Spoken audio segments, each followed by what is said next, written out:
This is the unit for the house here. This is a 13 series Goodman heat pump. It's the same designs, but I think this one's like from the early 2010s or something like that. It's not running right now. I just got started with it. It'll be the next video. This one's the 13 series, like I said.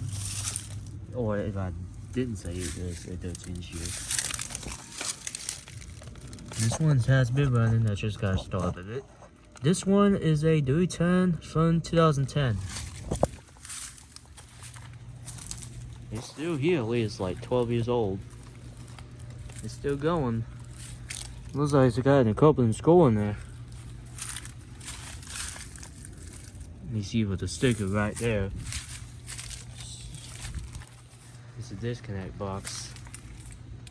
It's got a General Electric disconnect box. No, that's about it.